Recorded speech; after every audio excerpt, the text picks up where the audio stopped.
ազգային անվտանգության ծառայության հարգելի ծառայողներ, հարգելի աշխատակիցներ, ղեկավար կազմի հարգելի ներկայացուցիչներ, այսօր այստեղ եմ ներկայացնելու ազգային անվտանգության ծառայության նորանշանակ տնօրեն Անդրանիկ Սիմոնյանին եւ շնորհակալություն հայտնելու Արմեն Աբազյանին ազգային անվտանգության ծառայության տնօրենի պաշտոնում իր կատարած աշխատանքի եւ մատուցած ծառայությունների համար պարոն Աբազյանը ազգային անվտանգության ծառայության տնօրենի պաշտոնը զբաղեցրել է ավելի քան 4.5 տարի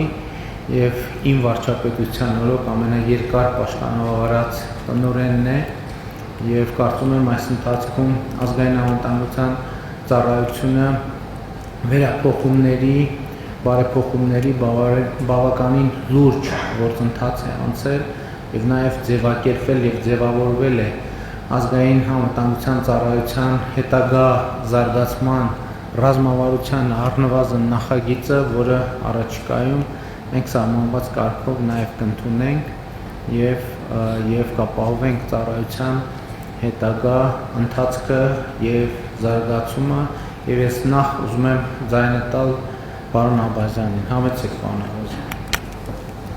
Շնորհակալություն, մեծարգո վարչապետ, հարգելի գործընկերներ։ Պարոն Սիմոնյան, շնորհավորում եմ ձեզ ԱԱԾ-տնօրենի պաշտոնում նշանակվելու կապակցությամբ, ցանկանում եմ հաջողություններ, մաղթում եմ բարի ծառայություն, վիշապ Հայաստանի Հանրապետության։ Պարոն վարչապետ, շնորհակալություն եմ հայտնում ձեզ այս բարդ ժամանակահատվածում ցուցաբերած վստահության համար։ Մենք բոլորս գիտենք այս տարիներին կատարած աշխատանքի եւ արդյունավետության, ինչպես նաեւ մեր ունեցած փաստողումների մասին։ Չեմ ուզում անդրադառնալ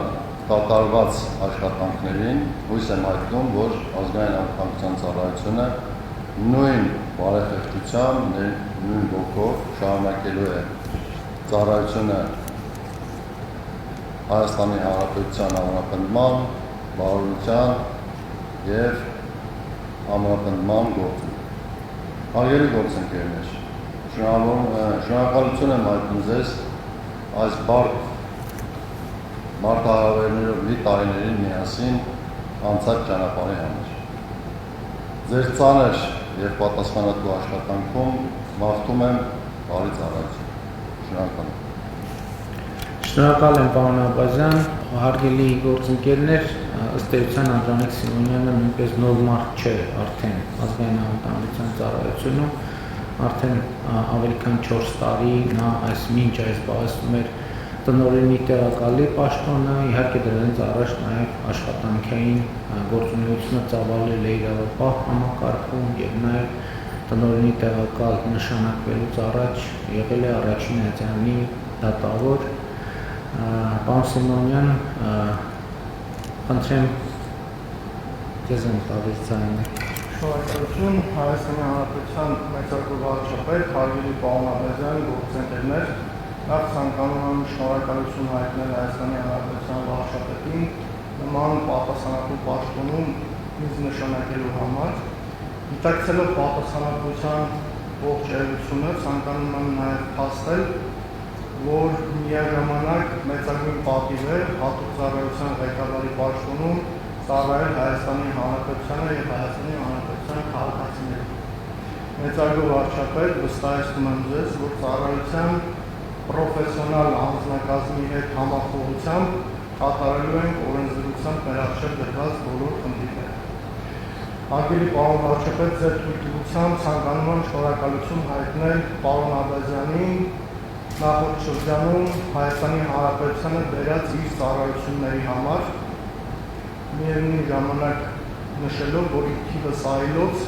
ես նույնպես պատիվ եմ ունեցել պարոն Աբազյանի հետ կողքի ծառայելու մեր պետությանը։ Շնորհակալություն։ Շնորհակալ եմ, հարգելի ներկաներ, առիթից չեմ կարող չօգտվել եւ բոլորիդ շնորհակալություն չհայտնել ձեր ծառայության համար, որովհետեւ ակնհայտ է, որ ազգային անվտանգության ծառայությունը արդյունավետորեն դիմակայում է բազմաթիվ մարտահրավերների, որի առաջ կանգնած է մեր պետությունը կանգնած է մեր ժողովուրդը եւ ուզում եմ իմ գնահատանքի խոսքերը ասել բոլորիդ աշխատանքի առիթով եւ ընդգծել, որ իսկապես ազգային անվտանգության ծառայությունը ինչպես միայնակ չէ իհարկե այլ ծառայությունների հետ համատեղ մեր պետության ողնաշարն են մեր պետության լինելիության եւ անվտանգության կարևոր ինստիտուտներից մեկը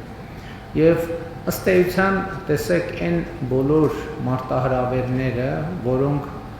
կարող էին ապակայունացնել Հայաստանի Հանրապետությունը եւ անվտանգային մարտահրավերներ ստեղծել, այդ բոլոր մարտահրավերները մինչև այս պահը հաջողությամբ չեզոքացված են եւ իհարկե այստեղ չեմ ուզում որևէ կերպ նսեմացնել ազգային անվտանգության ծառայության ղեկավարության դերը, տնօրենի տեղակալների եւ բայց նաեւ ուզում եմ ընդգծել, որ ազգային անվտանգության ծառայության բոլոր աշխատողների եւ բոլոր ներկաների առանձնահատուկ դերակատարումը այդ ամենում անհրաժեշտ է ընդգծել։ Պիտի ասեմ, որ նաեւ իմ կարծիքով աշխատանքի արդյունավետության շարունակական բարձրացման գործում էական դեր է խաղում նաեւ այն ռազմավարությունը, որ մենք միասին որդեգրել ենք քննարկումների արդյունքում, ընդգծելով, որ ազգային անվտանգության ծառայությունը պետք է կենտրոնանա հետևյալ հիմնական գործառույթների վրա՝ հակահետախուզություն, ահաբեկչության դեմ պայքար, սահմանադրական կարգի պահպանություն, իհարկե նաեւ սահմանապահ զորքերն են ազգային անվտանգության ծառայության համակարգում գործում, բայց ես ուզում եմ ընդգծել այս երեք ֆունկցիաների կարևորությունը եւ նաեւ ասել, որ կարծում եմ, որ կառավարությունն էլ բավարար պայմաններ ստեղծում է, որպեսզի ծառայությունը կարողանա իրոք կենտրոնանալ այս գործառույթների վրա։ Ես մի վիճակագրություն այստեղ գալուց առաջ ուղղակի ցանկացա առիթից օգտվել եւ մի վիճակագրություն ճշտել եւ ներկայացնել 2018 թվականից ի վեր այսօրվա դրությամբ ազգային անվտանգության ծառայության ֆինանսավորումը եռապատկվել է 3 անգամ շատացել է ազգային անվտանգության ծառայության ֆինանսավորումը իհարկե կան նաեւ որոշակի գործառույթներ որոնք ձևափոխվել են մասնավորապես վերջին տարիներին մեծ ներդրումներ են արվել ազգային անվտանգության ծառայության սահմանապահ զորքերի, սահմանային ենթակառուցվածքների կահավորման առումով, բայց նաև որոշակի գործառույթներ ազգային անվտանգության ծառայությունից դուրս են բերվել եւ ընդհանուր առմամբ ֆինանսավորման եռապատկումը կարծում եմ արտահայտում է ընդհանուր պատկերը, ինչի մասին խոսում եմ Եվ ես կարծում եմ, որ մեր ռազմավարությունը պետք է զարգանա այդ ուղղությամբ առավել կենտրոնանալ 3 հիմնական գործառույթների վրա, որովհետև իմ կարծիքով երբեմն չի արձանագրվում, տարբեր մեկնաբանություններ են լինում, քննարկումներ են լինում ազգային անվտանգության ծառայությունը ինչու է այս հարցով զբաղվում, ինչու է այն հարցով զբաղվում, ինչու է այս զեկուցում, ինչու է այն զեկուցում, եւ մոռացության եմ մատնվում, որ կարևորագույն գործառույթներից մեկը սահմանադրական կարգի պահպանությունն է։ Բայց հիմա ես ուզում եմ մեր ուշադրությունը հրավիրել մի հանգամանքի վրա, որը ըստ էության հիմա բացահայտվեց առաջին հերթին ազգային անվտանգության ծառայության ջանքերով։ Ըստ էության այն մարտահրավերները, որոնց մենք հիմա առերեսվում ենք, իրենք հիբրիդային մարտահրավերներ են, իրենք ունեն եւ ահաբեկչության հատկանիշներ, եւ սահմանադրական կարգի խախտման հատկանիշներ, եւ հակահետախուզական բնույթի հատկանիշներ։ Եվ ես կուզենայի, որ աշխարհում հիմա շատ է քննարկվում բոլոր երկրներում հիբրիդային սպառնալիքների համակարգը Եվ ես կուզենայի, որ մենք այս 3 գործառույթների կատարման համատեքստում մեր ընկալումները նույնպես ընդլայնեինք, որովհետև հակահետախուզության գործառույթում մենք սովորաբար հաշվի ենք առնում եւ քրեական օրենսգրքի տրամաբանությամբ արձանագրում ենք օտարերկրյա հատուկ ծառայությունների հետ կամ օտարերկրյա հատուկ ծառայությունների կողմից հավաքագրված անձանց օրենքով սահմանված պատասխանատվության ենթարկելը եւ ընդ որում վերջին տարիներին այս առումով աննախադեպ բացահայտումներ են եղել, որոնք իհարկե մի կողմից լավ է, որ բացահայտում են, բայց մյուս կողմից նրանք խորը ցավ են պատճառում, ամեն դեպքը խորը ցավ է պատճառում, որովհետեւ մենք առերեսվում ենք աներևակայելի իրավիճակների, որ սովորական մեր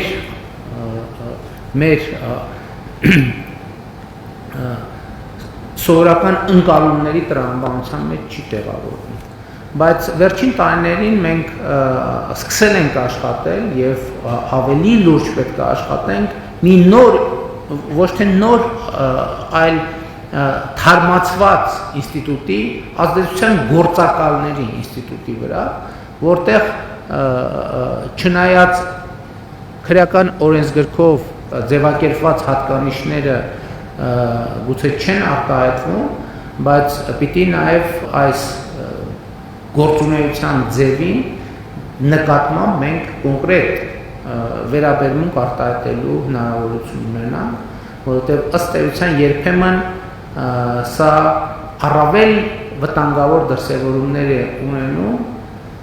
որովհետև հարվածի կենտրոնում պահում է Հայաստանի Հանրապետության անկախությունը, ինքնիշխանությունը եւ սա շատ վտանգավոր գործառույթ է։ Նկատի ունեմ, եթե օրինակ օտարերկրյա հատուկ ծառայությունների կողմից հավաքագրվող անձինք հենց ուղիղ շատ հաճախ անվտանգային սպառնալիքներ են ստեղծում, այսինքն գաղտնի տեղեկություններ փոխանցելու օտարերկրյա հատուկ ծառայությունների ազդեցության գործակալների համակարգը հիբրիդային սպառնալիքների համատեքստում թիրախավորում է մեր պետությունը, մեր ինքնիշխանությունը, մեր ինքնուրույնությունը, որը ընդ որում արտահայտվում է Հայաստանի Հանրապետության քաղաքացիների սեփական երկրի ճակատագիրը որոշելու իրավունքի, իրավասության, ազատության համակարգը կասկածի տակ դնելով եւ քայքայիչ գործողություններ իրականացնելով։ Մեր երկրում այսօր տեսեք երևույթներ կան, որ ընդ որում մենք այդ երևույթները շարունակաբար հանդուրժում ենք, բայց աշխարհի ուրիշ ոչ մի երկրում նման բան չի հանդուրժվի։ Ասենք օրինակ Հայաստանի Հանրապետության քաղաքացիություն չունեցող անձինք Հայաստանի Հանրապետությունում կարող են քաղաքական գործունեություն ծավալել։ Ընդ որում ամենառադիկալ հայացքներ արտահայտելով։ Մենք պետք է ունենանք մեխանիզմներ, անհրաժեշտության դեպքում օրենսդրության փոփոխություններ անենք այդ դեպքերում արձագանքելու համար։ Հիմա պատկերացրեք Հայաստանի Հանրապետության քաղաքացի ենթադրենք որևէ երկրում, որևէ օտար երկրում, այլ երկրում քաղաքական գործունեություն ծավալի, սկսի հանրային կարծիքի հետ աշխատել, ընդ որում օգտագործելով բոլոր հնարավոր գործիքները, թույլատրելի եւ անթույլատրելի մեթոդները, թույլատրելի եւ անթույլատրելի բառապաշար, դա ոչ, այսինքն չկա տես նախադեպ ընդհանրապես։ Ոչ մի երկրում ուղղակի չի կարող այդպիսի բան լինել ի բնե։ Բայց ես չեմ հասկանում, ո՞նց կան Հայաստանի Հանրապետության քաղաքացիություն չունեցող անձինք Հայաստանի Հանրապետությունում քաղաքական գործունեություն ծավալել։ Հայաստանի Հանրապետության քաղաքացիներին շուտ կոչերով հանդես գան, տարբեր գործողություններ անելով, սահմանադրական կարգը տապալելու ուղղված կոչեր հնչեցնեն եւ այլն եւ այդպես շարունակ։ Սա աներևակայելի եւ անթույլատրելի բան է եւ ես որպես Հայաստանի Հանրապետության վարչապետ չեմ կարող նման բան հանդուրժել։ Ընդ որում էլի վերջին շրջանի իրադարձությունների համատեքստում գիտեք ընդհանուր առմամբ շատ է լինում եւ հաճախ է պատահում, որ մեզ մեղադրում են բավարար կամք եւ բավարար խստություն չունենալու մեջ։ Ես այդ մեղադրանքները երբեք չեմ կիսել, որովհետեւ ես երբեք այն կարծիքին չեմ եղել, որ մենք պետք է հանգնենք ով սխալ ձևակերպում արեց, ուրեմն կամ լեզվի սայթակում թույլ տվեց կամ էմոցիոնալ ինչ որ մի բան ասեց այս կամ այն իրադարձության ազդեցության ներքո մենք պետք է սկսենք իրավական ընթացակարգեր մեկնարկել եւ հետապնդման գործիքներ կիրառել։ Բացարձակապես այդ կարծիքին չեմ եղել երբեք եւ այդ կարծիքին չեմ նաեւ այսօր։ Բայց մյուս կողմից շատ կարեւոր է բոլոր այն դեպքերում, երբ որ ակնհայտ է, որ հայտարարությունները չեն կրում սպոնտան բնույթ, էմոցիոնալ բնույթ եւ հատում են քրեական օրենսգրքի սահմանները, բոլոր այդ դեպքերում Հայաստանի Հանրապետությունը, Հայաստանի Հանրապետության իրավապահ համակարգը պետք է արձագանքի եւ նաեւ ազգային անվտանգության ծառայությունը որպես համադրական կարգի պահպանության ոլորտում լիազոր պետական մարմին պետք է շատ էֆեկտիվ, արագ արձագանք տա իր գործառույթները լիարժեք կատարելու համար։ Բայց իմ արձանագրումը եւ իմ այս խոսքի առանցքային նպատակը օգտվելով ձեր բոլորի ներկայությունից ընդգծելն է կատարված աշխատանքի որակը եւ արդյունավետությունը եւ բոլորիդ շնորհակալություն հայտնելն է Հայաստանի Հանրապետությանը ձեր մատուցած ծառայության համար, ծառայությունների համար եւ ինչպես մինչեւ այժմ հետագայում էլ կառավարությունը բոլոր պայմանները կստեղծի, որպեսզի ազգային անվտանգության ծառայության արդյունավետությունը բարձրանա եւ ազգային անվտանգության ծառայությունը որպես ինստիտուտ գնալով ավելի ու ավելի ուժեղանա ի ծառայություն